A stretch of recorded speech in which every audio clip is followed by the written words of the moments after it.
Hello बच्चों, क्या हालचाल। सब बढ़िया होना भी चाहिए। अब हालचाल जब बढ़िया है तो टॉपिक को भी देख लेते हैं। टॉपिक हमारा कहाँ पे छूटा था, फिल्म कहाँ पे छूटी थी, पहले ये सोचो। छूटी थी फिल्म हमारी 2F1 पे, बनी भी थी 2F2 पे। तो अब आगे चलते हैं ना 2F1 के आगे, मतलब चौथा केस जो हम लोग कॉन्वेक्स लेंस का पढ़ेंगे बिटवीन 2F1 एंड F1 के बीच की। भाई संग भैया ड्रा हो जाओ तुम तो। ये हमारी प्रिंसिपल एक्सिस, ये ऑप्टिकल सेंटर, ये हमारा F1, ये हमारा 2F1 और ये हमारा F2, ये हमारा 2F2। अब बीच में हमारा ऑब्जेक्ट भैया हो गए गए ऑप्टिकल सेंटर से F2 पे कटे भैया जी। अब फिर ऑप्टिकल सेंटर से पास गए। अब ये जो है ना, इसको थोड़ा मैं आगे ड्रॉ कर लेता हूँ क्योंकि मेरे पास पेंसिल वेंसिल तो नहीं है, इतना याद आप लोग को भी पता है। तो ये मेरा यहाँ बना है इमेज। अब इमेज जो बना ना, ये इमेज क्या बता रहा है, 2F2 के आगे बनेगा, बियॉन्ड 2F2। अब रखे कहाँ थे 2F1 और F1 के बीच में, बना 2F2 के आगे। कैसा बना, रियल इन्वर्टेड इन लार्ज। ये बात समझ में आई। अब फिफ्थ केस देखते हैं, फोकस पे F1 पे जब रखेंगे तो इतना तो सबको मालूम होगा, जब F1 पे रखेंगे तो हमारा इंफिनिटी पे बनेगा। तो चलिए वो भी रख के देख लेते हैं। फिफ्थ जो है वो F1 पे रखेंगे, संग भैया ड्रा हो।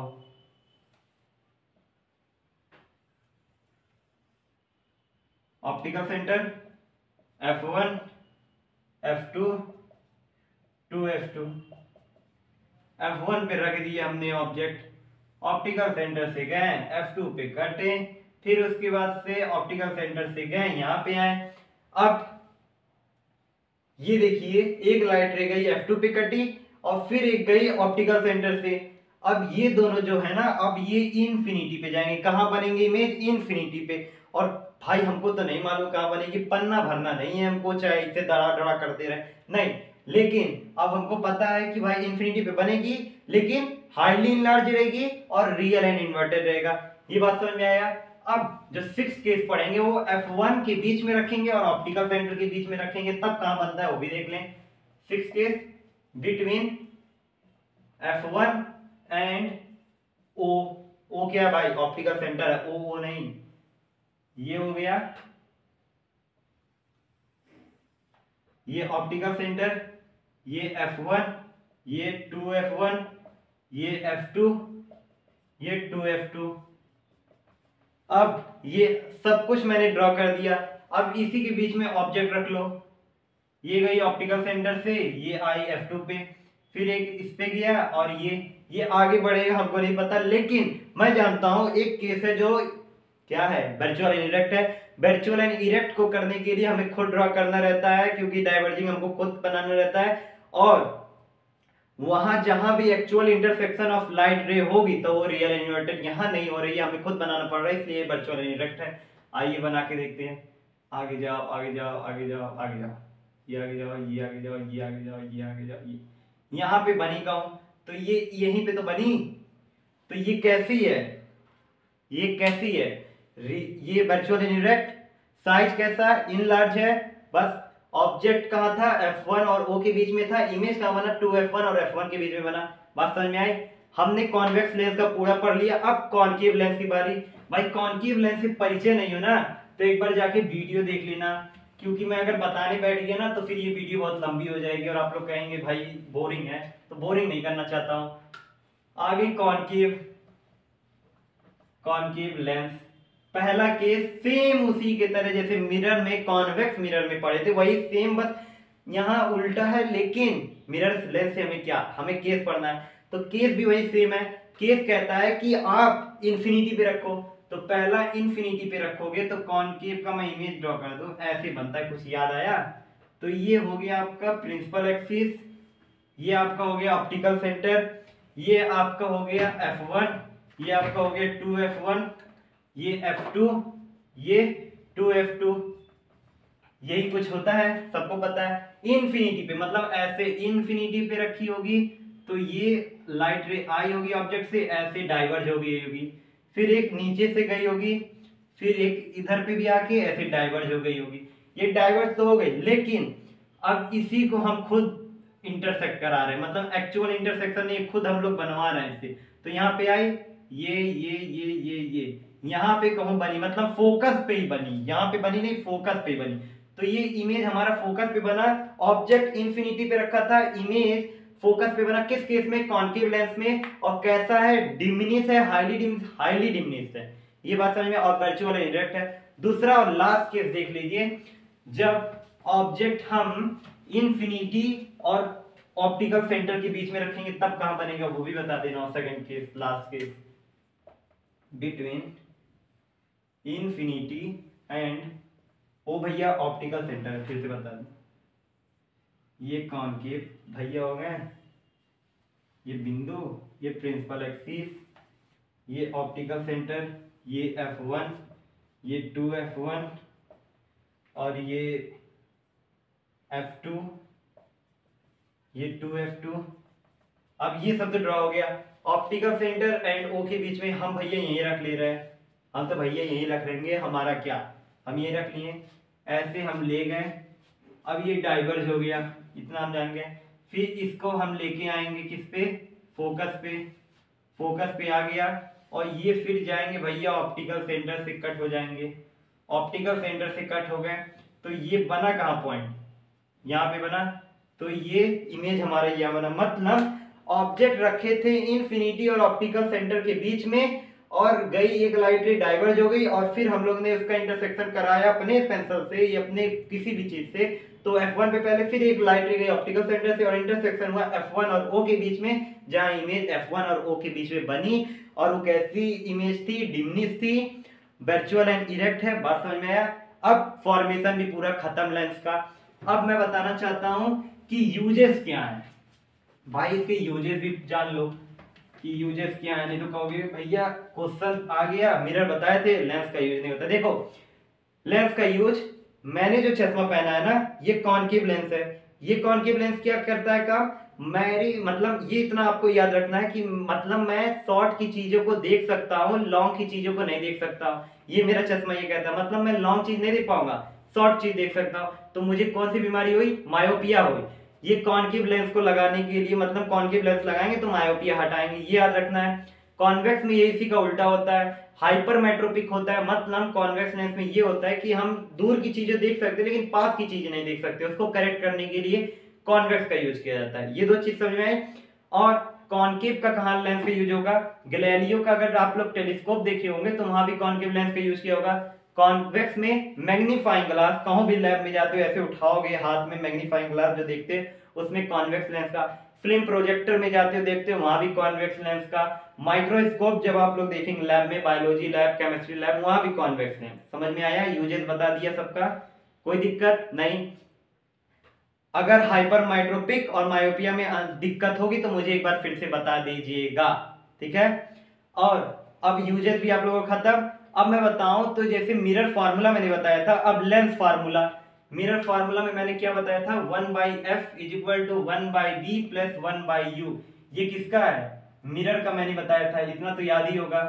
अब इसी का जस्ट उल्टा कर लेना, 1/f is equal to 1/b minus 1/u। इसमें माइनस हो जाएगा तो ये लेंस का हो जाएगा, ठीक है।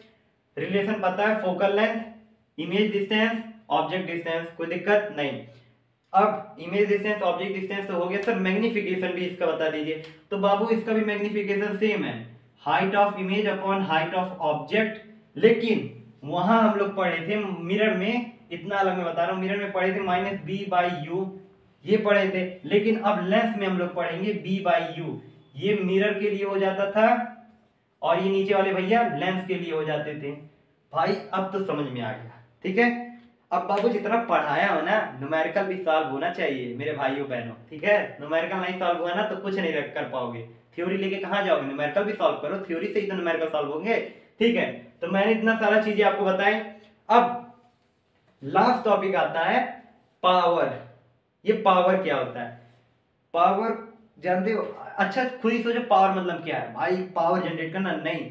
ये सुनो, पावर कहानी ये भी है पावर की। पावर ये कहता है ना कि it is used to measure degree of converging और diverging light ray which fall incident in the form. मतलब जो कन्वर्जिंग और डाइवर्जिंग हम लोग पढ़े हैं उसका जो लाइट रे पहले इंसिडेंट बन के आता है उसी की डिग्री मेजर करते हैं हम लोग। तो उसी को पावर कहते हैं। ठीक है, बात समझ में आ गई। डिग्री फाइंड मतलब पावर फाइंड।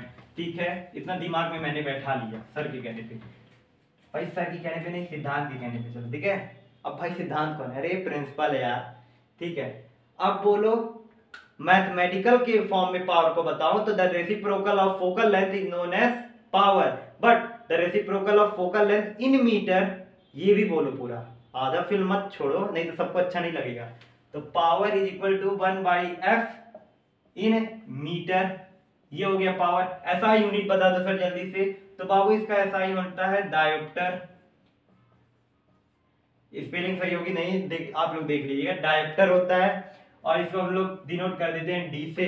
ठीक है, अब सर ये पावर को कैसे ऐड करें, ये भी आता है क्वेश्चन। तो पावर को कम्बिन मतलब दो लेंस का अगर हमें पावर दे दिया जाए कॉनकेव कॉन्वेक्स का, तो उसकी पावर को ऐड कैसे करेंगे, तो वो भी पूछा जाता है। तो ही बता दे रहा हूँ, पावर को ऐड करने के लिए आपको ऐसे ही करना है, P1 plus P2 plus P3। अरे सर ये P1 P2 P3 कह रहे बाबू बचवा जो नो, P1 P2 P3 ये वही है जो आप लोग लेंथ लेके आए, उसी सारी पावर को ऐड करना है। ठीक है, अब सर फोकल लेंथ को कैसे ऐड करें वो भी बताना, रुको। 1/f is equal to 1/f1 plus 1/f2 plus 1/f3 dash dash dash. ये अब फोकल लेंथ को ऐड करने का मतलब 1/f plus 1/f2 plus 1/f3, ऐसे ही ऐड हो गए फोकल लेंथ भी। बात समझ में आई?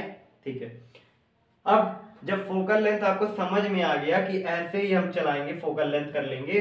ठीक है, तो अब मैंने आपको ये पूरा चीज पावर में बता दिया, सारा चीज बता दिया। और एक चीज याद रखिएगा, बच्चे पूछते हैं सर लेटरल डिस्प्लेसमेंट क्या है, वो भी बता दे रहा हूं। लेटरल डिस्प्लेसमेंट बाबू मिरर में ही था लेकिन मैं बता नहीं पाया था, छूट गया था मुझसे, तो भी मैं बता दे रहा हूं। लेटरल डिस्प्लेसमेंट क्या है? पहले रेक्टेंगुलर ग्लास स्लेब सब जानते हो ना? अरे भाई दुकानों में जो शीशे पे लगी रहती हैं, हम लोग नीचे मिठाई रहता है हम लोग देखते हैं, वही रेक्टेंगुलर ग्लास स्लेब जो ऊपर काउंटर पे भी रहता है, वही उसको ले लो। समझ लो ऐसे रेक्टेंगुलर ग्लास स्लेब है। ठीक है, एक लाइट रे आई बाबू, लाइट रे आई। अब ये लाइट रे का नॉर्मल ईच लो। अच्छा सर नॉर्मल ईच पता है, पता है। अब बाबू एक चीज पूछूं, मैं बोला था रेयर से डेंसर जाएगा, तो क्या वीडियो में देख लेना तब बताना। टुवार्ड्स नॉर्मल की अवे नॉर्मल, टुवार्ड्स नॉर्मल, तो ये टुवार्ड्स नॉर्मल हो जाएगा सर, हमें सर ने बताया था, इतना पता है। ठीक है, अब फिर यहां से भी नॉर्मल ईच लो बाबू, नॉर्मल नॉर्मल नॉर्मल। अब डेंसर से रेयर में जाएगा तो अवे, तो अवे फ्रॉम नॉर्मल हो जाएगा सर। हाँ, अब इसी चीज को, ये जो ऊपर से था ना, इसी को यहां से ज्वाइन करते हुए ऐसे ही लेके आओ लाइट रे। ठीक है, और ये भी चलाते रहो साथ में, और ये भी चलता रहेगा। ठीक है, अब ये देखो मैं जो बताना चाहता हूं, ये एंगल ऑफ इंसिडेंस और ये एंगल ऑफ रिफ्लेक्शन, ये एंगल ऑफ यहां रिफ्लेक्शन और फिर ये इमर्जेंट। अब जो हम लोग पढ़े थे कि रेयर से डेंसर में जब जाता है तो angle of incidence is greater than the angle of refraction होता है, और यहाँ एंगल ऑफ रिफ्रैक्शन जैसे देखो ऊपर वाला ग्रेटर होता है, यहाँ से कम हो जाता है क्योंकि यहाँ का ज्यादा हो जाता है, तो यहाँ angle of refraction is less than emergent रे, वहां के इमर्जेंट रे से हम लेस देन हो जाते हैं क्योंकि अंदर बहुत पतले पतले से चल रहे हैं, बाहर आगे हो जाएगा तो इधर का एंगल ज्यादा हो जाएगा। ठीक है, इतना मैंने बताया। अब ये जो पैरेलल जा रही है ना लाइन, ये जो बीच में गैप है, इसी को हम लोग कहते हैं लैटरल डिस्प्लेसमेंट। क्या कहते हैं? Lateral displacement. बात समझ में आई? Lateral displacement. अब लैटरल डिस्प्लेसमेंट बात समझ में आ गई, तो ये भी मैं बता दे रहा हूं लैटरल डिस्प्लेसमेंट कितने फैक्टर पे डिपेंड करता है। अगर बाबू थिकनेस बढ़ाओगे, थिकनेस इंक्रीज तो एलडी इंक्रीज। थिकनेस मतलब क्या? इसकी थिकनेस, ग्लास स्लेब की थिकनेस बढ़ाओगे तो लैटरल डिस्प्लेसमेंट इंक्रीज करेगा। अब मैं बोलूं सर थिकनेस ठीक है, और बताइए सर भाई एंगल ऑफ इंसिडेंस बढ़ाओगे ना तो भी लैटरल डिस्प्लेसमेंट बढ़ेगा। ठीक है, ये एंगल ऑफ इंसिडेंस अगर ऐसे लेके आ रहे हो तो और बड़ा फैलेगा, समझ गए? अब मैं बोलूं दो हो गया।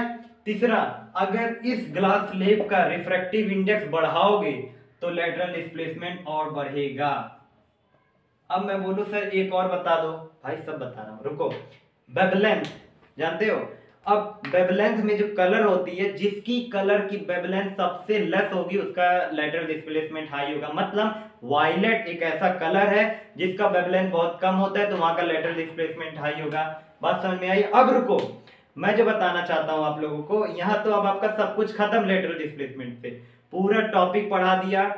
अब भागना मत कहो, सुन लो पूरी बात मेरी।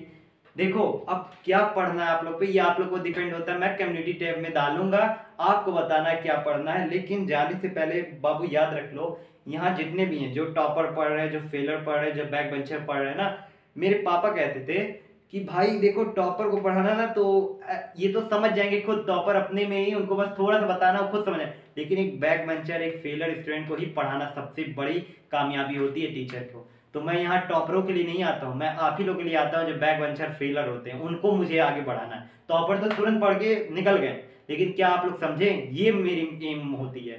तो आप लोग इसको वीडियो को शेयर करो, सब्सक्राइब करो और बढ़ाओ, आप ही लोगों का भैया हूँ। Bye bye.